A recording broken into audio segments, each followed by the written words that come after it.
पूज्य सदगुरुदेव की, परम पूज्य वंदनीय माता जी की। ओम हर हर महादेव।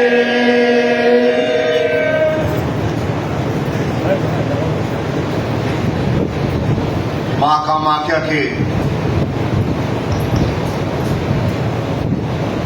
इस सात्विक, पवित्र और पूर्ण रूप से तंत्रों में, मंत्रों में, यंत्रों में उस चेतना, उस ज्ञान और सिद्धि को प्राप्त करने का यह एक श्रेष्ठ स्थान, और इस स्थान पर हजारों साधकों ने, तपस्वियों ने, योगियों ने, महर्षियों ने, ऋषियों ने, साधकों ने, तांत्रिकों ने इस स्थान के महत्व को समझते हुए इस स्थान पे जो क्रिया हुई है भगवान शिव द्वारा, इस स्थान पर जो एक शक्ति का संचरण हुआ है, इस स्थान पर जो एक पवित्रता का बोध हुआ है, उन अवस्थाओं को हजारों वर्षों के पश्चात भी प्रत्येक साधक की यह इच्छा रहती है कि एक बार मां कामाख्या के दर्शन करें, एक बार उस स्थान की पवित्रता का बोध लें, और इस स्थान पर आने के पश्चात यदि एक सामान्य पुरुष नर नारी है, एक सामान्य ग्रह जीवन का एक पालन करने वाला है, तो वो केवल एक दर्शन मात्र कर ही थोड़ा बहुत उसके अंदर भाव उत्पन्न होगा, थोड़ी बहुत उसके अंदर श्रद्धा उत्पन्न होगी, लेकिन वह एक स्थायी नहीं बन पाएगी। जो ही वह वापस लौटेगा तब तक जो उसने प्राप्त किया है दर्शन मात्र से वह समाप्त हो जाएगा, क्योंकि इस प्रकार से विद्याएं, इस प्रकार से ज्ञान, इस प्रकार से इस स्थान की चेतना प्राप्त नहीं हो सकती। इसके लिए जीवन में शिष्य बनना पड़ता है, एक आगंतुक बनकर, एक भक्त बनकर, एक श्रोता बनकर, एक दर्शन मात्र का अभिलाषा लेकर हजार तीर्थ घूम ले, लेकिन उसके जीवन का उद्धार नहीं होगा, उसके जीवन कल्याण नहीं होगा, उसके जीवन की महत्ता सिद्ध नहीं होगी। वह केवल एक मूर्ति को देख रहा है, केवल उस स्थान के परिवेश को देख रहा है, उसके अलावा उसे कुछ दिखाई नहीं दे रहा है। यह सब कुछ हस्तगत होने की क्रिया, इसलिए हमारे शास्त्रों में, वेदों, उपनिषदों में उनके मुख से निकलने की क्रिया के कई हजारों वर्ष पहले एक ब्रह्मचार कर ब्रह्मा ने वह एक वेद संपादित किया, और उस में 4000 श्लोक है, और 4000 श्लोकों में से एक श्लोक बार बार, प्रत्येक श्लोक से पहले वह एक श्लोक अवश्य आता है। तो इस श्लोक की क्या क्रिया थी, क्यों बार बार उस श्लोक का उद्घोष किया गया, और उस श्लोक में कहा गया कि मनुष्य अपने आप में एक अधूरा व्यक्तित्व है। वह जन्म तो लेता है और जन्म से लेकर वह जीवन की यात्रा करता है, लेकिन उस जीवन में वह कहीं अधूरा व्यक्तित्व बना रहता है हर समय। अर्थात सब कुछ है तो उसके रोग रहित जीवन नहीं है, रोग रहित जीवन है तो धन धान्य की कमी है, धन धान्य है तो घर में प्रशासन का वातावरण नहीं है, कला का वातावरण है। सब कुछ होने के बाद भी वह मन में एक उद्रेक हो रहा है, अर्थात वह अपने आप में कहीं अधूरा व्यक्तित्व अवश्य है, और आधे अधूरे व्यक्तित्व से जीवन की क्रिया है, जो चिंतन है, जो योग्यता है, जो समावेश है, जो विद्या है, ज्ञान, वह समाहित नहीं हो सकता, क्योंकि वह अपने इस संसार की जो एक परिस्थितियां हैं उसके अनुसार ही वह कार्य करता है। उसे ज्ञात नहीं है कि वह इस मनुष्य देह को जो उसने प्राप्त किया है वह सबसे उत्तम देह है। इस देह को प्राप्त करने के लिए राम ने भी, कृष्ण ने भी, महावीर ने, बुद्ध ने भी, ईसा मसीह ने, पैगंबर ने भी, हजारों हजारों संतों ने, साधुओं ने इस देह को प्राप्त किया। वे ब्रह्मलोक में या इंद्रलोक में या कई अन्य लोक में रहकर वे उन्होंने जीवन को प्राप्त नहीं किया, अर्थात इस धरती पर आकर उन्होंने उस ज्ञान तत्व को प्राप्त करके हुए अपने जीवन के पराकाष्ठा तक पहुंचे, जिसे देवता कहा गया, जिसे अहोभाग्य कहा गया, जिसे पूर्ण कहा गया, और हजार वर्ष पश्चात उनकी कीर्ति, यश, सम्मान, वैभव बरकरार है और आगे भी उनको नमन करते रहेंगे। उनके अंदर जो एक आचरण था, जो योग्यता थी, जो क्रिया थी, जो कार्य थे, जो ज्ञान था, जो चेतना थी, जो संसार में मनुष्य को बदल देने की जो प्रभाव था उनकी वाणी में, बोझ में, उसके माध्यम से हम उन्हें नमन करते हैं। लेकिन इस देह को प्राप्त करने के पश्चात भी इस देह में अशुद्धता रहती, मलिनता रहती है। उस देह में यदि इस देह को खोद खाद के देखा जाए तो इसमें अशुद्ध रक्त है, मल मूत्र है, अर्थात इस नाड़ियों में त्वचा रोग है। शरीर में ऐसा कुछ है नहीं कि शरीर पर हम अपना गर्व कर सकें। इस शरीर के माध्यम से एक गरिमा, एक चेतना, एक ज्ञान प्राप्त नहीं हो सकता। इसके लिए एक साधना के पथ पर जीवन में आगे आना होगा। इसके लिए जीवन में अपने आप को अहम ब्रह्मांड बनने की क्रिया में आगे बढ़ना होगा, ताकि हम ये जो जीवन मिला है, क्योंकि मनुष्य जब देह में होता है तो वह एक सिर्फ देह में होता है, और समस्त ज्ञान का जो एक सारभूत तथ्य होता है, जो देवताओं का सारभूत तथ्य होता है, वह सद्गुरु होते हैं, क्योंकि वे केवल देह में नहीं होते, वे एक ब्रह्म में होते हैं, एक तत्व में होते हैं, ज्ञान में होते हैं। उस देह से ऊपर उठने की क्रिया, जब हम प्राण तत्व में जागृत होने की क्रिया करते हैं, तब हमारे जीवन में जो साधना है, जो तपस्या है, उसका फल हमें प्राप्त होता है। हजारों हजारों मंत्र हैं, हजारों हजारों श्लोक हैं, हजारों हजारों क्रियाएं, हजारों साधना है, हजारों तपस्या, हजारों पूर्णता है। एक जीवन में यह सब कुछ प्राप्त नहीं हो सकता। एक जीवन में यह संभव ही नहीं है कि वह शिष्य वह सब कुछ महाविद्याओं को, उन अरुणाभिधन क्रियाओं को, कुंडली जागरण क्रियाओं को वह एक जन्म में संपन्न कर सके। उसके लिए उसे उस देह से ऊपर उठते हुए उस सप्तम देह की अवस्था में आगे बढ़ना होगा। उसे उस आत्म तत्व देह में उसे बढ़ना होगा, तभी वह अपने जीवन में अपूर्णता प्राप्त कर पाएगा, अपने जीवन में चेतना को प्राप्त कर पाएगा। ज्ञान की शक्ति के माध्यम से ही वह चेतना प्राप्त होती है, वह ज्ञान प्राप्त होता है। ज्ञान की शक्ति के माध्यम से वह जीवन में अपने जीवन की मनोकामना पूर्ण करने की सक्षम योग्य बनता है।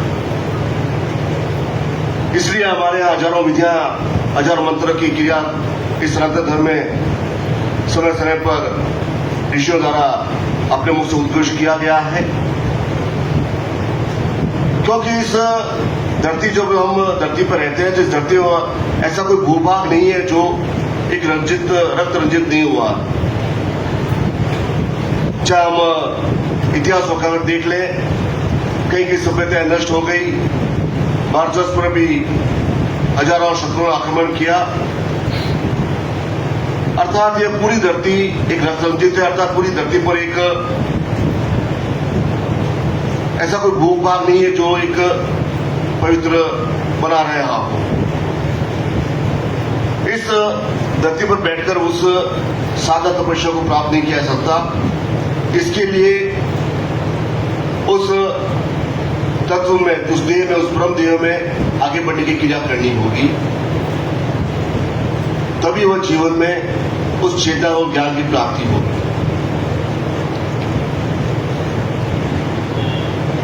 और ब्रह्मा ने अपने उस श्लोक में आगे लिखा कि आने वाली पीढ़ी समय समय पर मनुष्य यह सब कुछ एक बुरा देने की क्रिया करेगा, क्योंकि वह अपने आप में एक व्यक्तित्व है, लेकिन अपने आप में वह एक अपने जीवन के दोषों से प्रभावित है,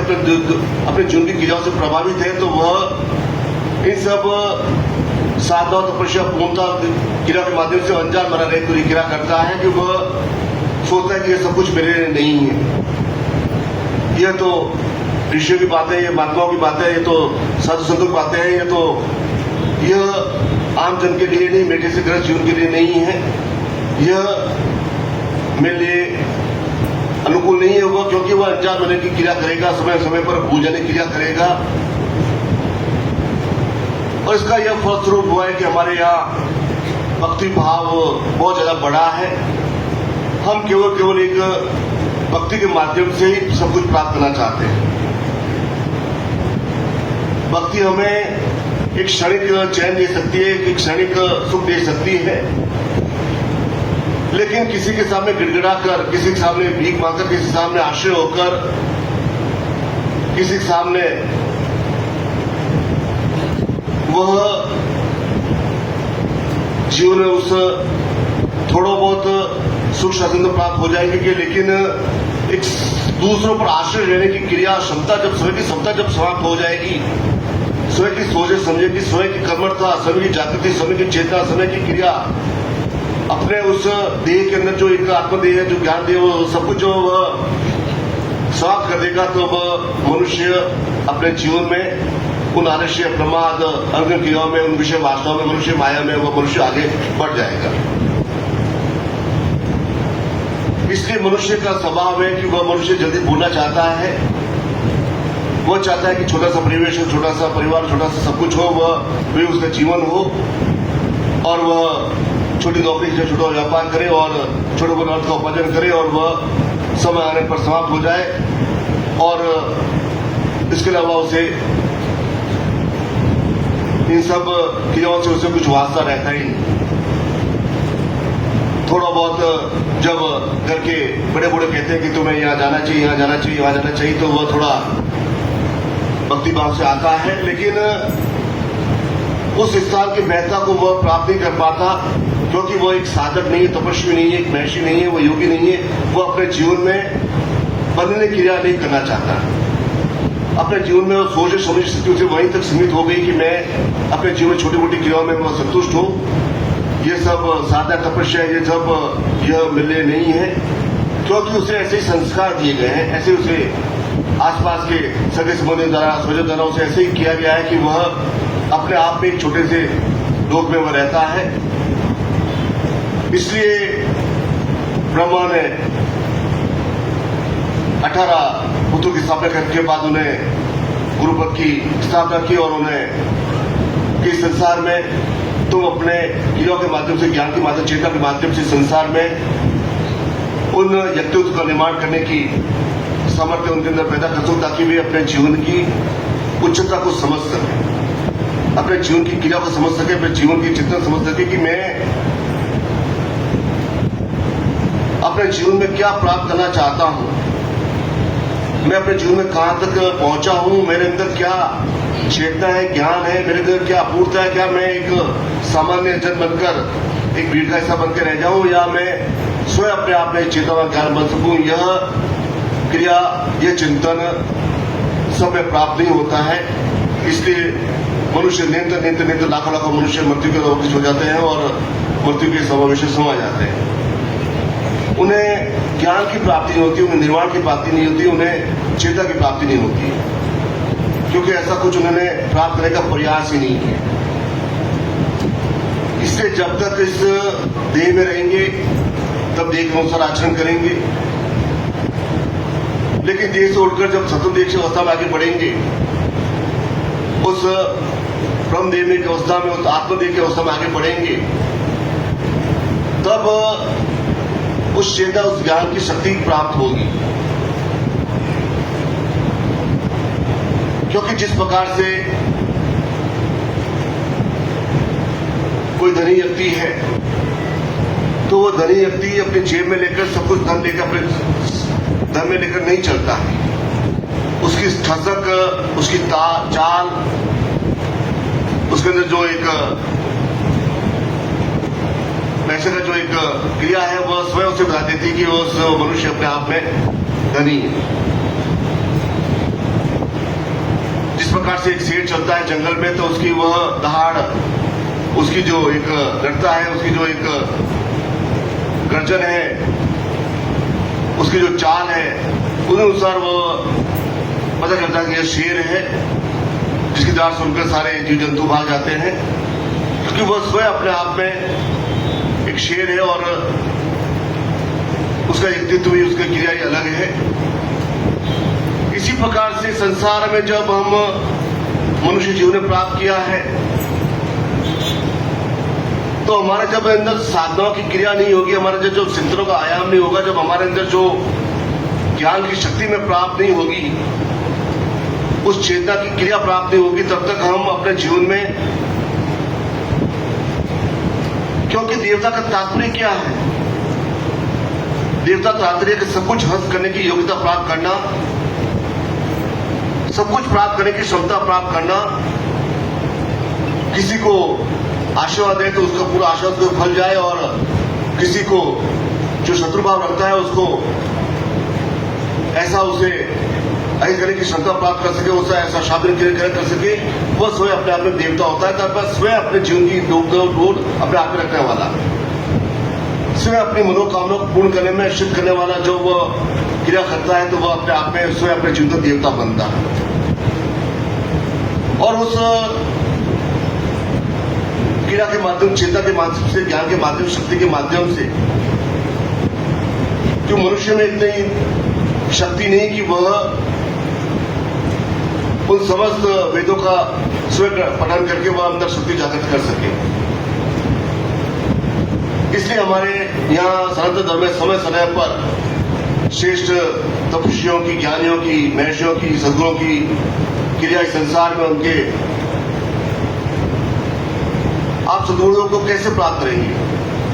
जब उनकी वाणी में ओज होगा, उनकी वाणी में प्रभाव होगा, उनके जीवन की योग्यता होगी, उनकी जीवन क्रिया होगी, उनके जीवन का प्रभाव होगा, उनके चेतना और ज्ञान होगा। उसके पास बैठकर जब एक आत्मीय बनकर, एक श्रेष्ठ बनकर, क्रियाशील बनकर हम अपने जीवन में उस चेतना के आगे बढ़ेंगे, तब सही अर्थों में गुरु की प्राप्ति होती है। तब सही अर्थों में हमें चेतना शक्ति की प्राप्ति होती है कि हम एक श्रेष्ठ क्रिया के माध्यम से अपने जीवन का उद्धार करने की क्षमता प्राप्त कर रहे हैं। नौकरी व्यापार तो लाखों लाखों करोड़ों लोग करते हैं, हमें भी करना है। जो जीवन की जो एक मूल्य, एक कृषि में जो मूल्य स्थापित किए हैं समाज ने, उससे हमें अवश्य प्राप्त करना है। लेकिन ये एक जीवन का छोटा सा भाग है, यह जीवन का प्रत्येक मनुष्य करता ही है, लेकिन हमारा जीवन का उद्देश्य, हमारा जीवन का लक्ष्य और अधिक बड़ा है। हमारा जीवन का उद्देश्य हमें अंदर से उन शक्तियों को, ज्ञान को, उन क्रियाओं को, उन साधनों, तपस्या को पूर्ण कर वह क्षमता प्राप्त करनी है, जिसके माध्यम से मैं स्वयं अपने आप में ब्रह्म बन सकूं, मैं स्वयं अपने ब्रह्म बन सकूं।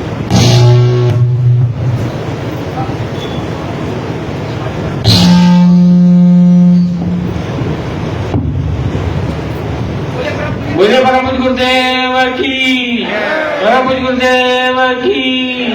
ओम हर हर महादेव।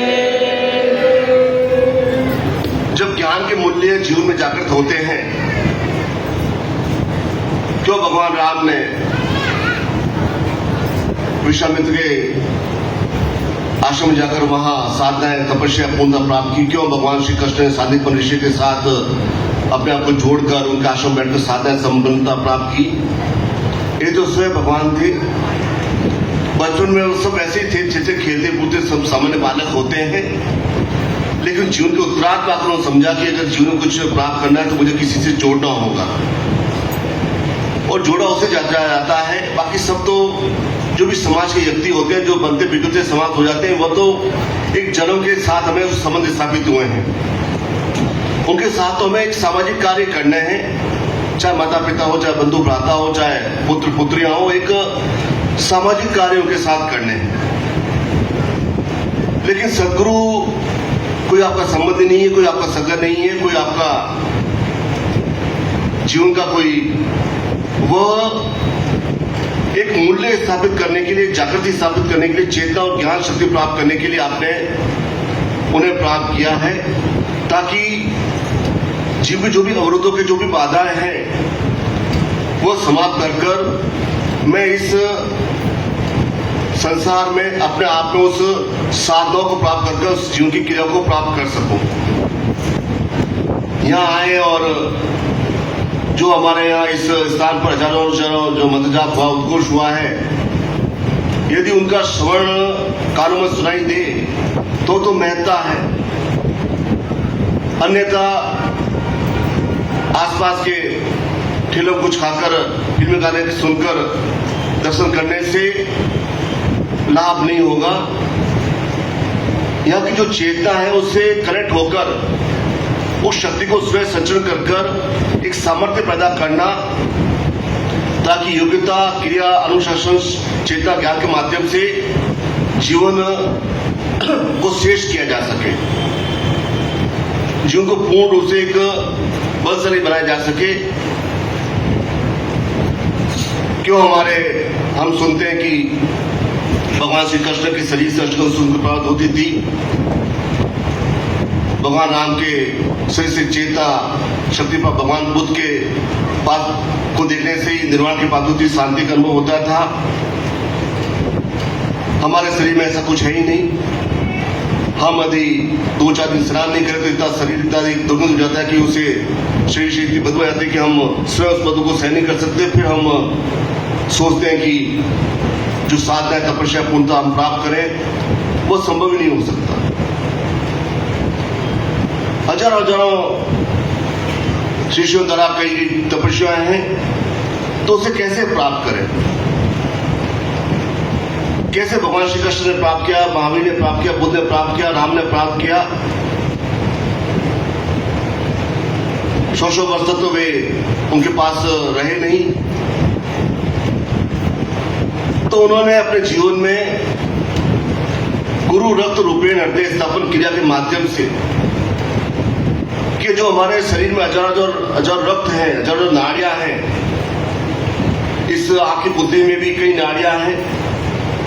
उन समस्त नाड़ियों में यदि गुरु की क्रिया को आत्मसात कर दिया जाए, गुरु रक्त रूपेण हृदय स्थापन क्रिया के माध्यम से, तो हमारा शरीर स्वयं जाजमान शक्तिवर बन जाएगा। यदि पूर्ण रूप से हम सदगुरु में आस्था रखते हुए, विश्वास रखते हुए, प्रेम भाव रखते हुए यदि हम पूर्ण रूप से उनकी क्रिया को ही अपने अंदर आत्मसात कर ले, क्योंकि जहां सदगुरु है वहां अंधकार नहीं हो सकता है, वहां अयोग्यता नहीं हो सकती। यदि हमारा इतना अधिक चैतन्यता भाव और शक्ति हो, हमारे अंदर इतनी शिष्टता का एक पैमाना हो कि हम, क्योंकि यदि शरीर में ही रोग है तो वहां सदगुरु हृदय स्थापित हो नहीं सकते हैं, तो उनके प्रति एक आस्था नमन रखते हुए यदि हम इतनी एक क्रिया को प्राप्त कर यदि गुरु हृदय स्थापन क्रिया के माध्यम से यदि हम उनको हृदय में स्थापित कर लें, तब हमारा स्वयं हमारे अंदर वो साधना है, तपस्या हमें पूर्ण रूप से प्राप्त हो जाएगी। हम स्वयं एक गुरु का एक प्रतिनिधि बन जाएंगे, स्वयं गुरु का एक अंग बन जाएंगे, क्योंकि जो ज्ञान चेतना शक्ति उस सदगुरु में है वह उनको मेरे अपने हृदय में उतार कर अपने हृदय में संचय कर उस क्रिया को मैंने प्राप्त कर लिया है। तब वह पूर्ण रूप से वह साधक तपस्वी व योग्य बनता है, तब वह अपने जीवन में उन चित्रों आयोग को प्राप्त करता है जो ऋषियों के लिए भी दुर्लभ है। जो साधनाएं, एक साधना मनुष्य जीवन को कहां तो ऊंचाई पर ले जा सकती है, लेकिन समस्त साधनों का सार हमें प्राप्त हो जाए उस भक्ति भाव की क्रिया के माध्यम, चेतना के माध्यम से, हम सदगुरु के चरणों प्रार्थना के माध्यम से, तब हमारा जीवन किस प्रकार से जमीनी व्यतीत होगा, वह सोच समझने की बात है। बोलिए परम पूज्य सदगुरुदेव की, परम पूज्य सदगुरुदेव की। क्योंकि जो यह मंत्र है, जो मंत्र एक 14 प्रश्नों का मंत्र है, यह एक फुल स्पीड के साथ एक क्रिया में बोला जाता है, गुरु रक्त हृदय रूपेण की क्रिया का, जिसके माध्यम से हम स्वयं इस जमीन से ऊपर उस आसन बना की क्रिया में बढ़ सकें, जमीन से ऊपर उठने की क्रिया हम कर सकें। हजारों शिष्यों में से कुछ जो शेष शिष्य होते हैं, वही ऐसी साधना कर पाते हैं।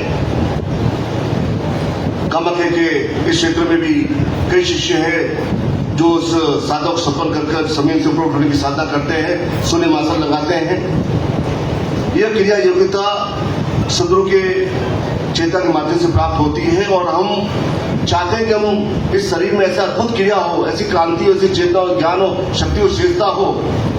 ताकि जीवन की छोटी जो प्रबंध है वो हम समाप्त कर सकें। छोटी बड़ी क्रियाओं को कहा हम सदगुरु को हम बताते रहेंगे कि यह जीवन की यह समस्या है, यह समस्या, यह समस्या, छोटी समस्या, छोटी बड़ी कार्य, छोटी बड़ी चिंतने हम स्वयं शक्ति के माध्यम से पूर्ण कर सकें। और यही क्रिया, यही चेतना, यही ज्ञान शक्ति कि गुरु रक्त हृदय रूपेण क्रिया के माध्यम से गुरु की शक्ति का संचय हमारे जीवन में हो सके, और हम मनुष्य से देवता बन सके, और देवता बनकर इस संसार में सदा सदा के लिए पूर्ण बन सके, एक जीवन, एक स्वयं अपने एक जीवन जागृत उदाहरण हो सके। ऐसे आप सबको हृदय से आशा प्रदान करता हूँ, आपके जीवन की मंगल कामना करता हूँ। बोलिए परम पूज्य सदगुरुदेव की, परम पूज्य सदगुरुदेव की, परम पूज्य वंदनीय माता जी की, परम पूज्य वंदनीय माता जी की, सिद्धाश्रम साधक परिवार की। ओम हर हर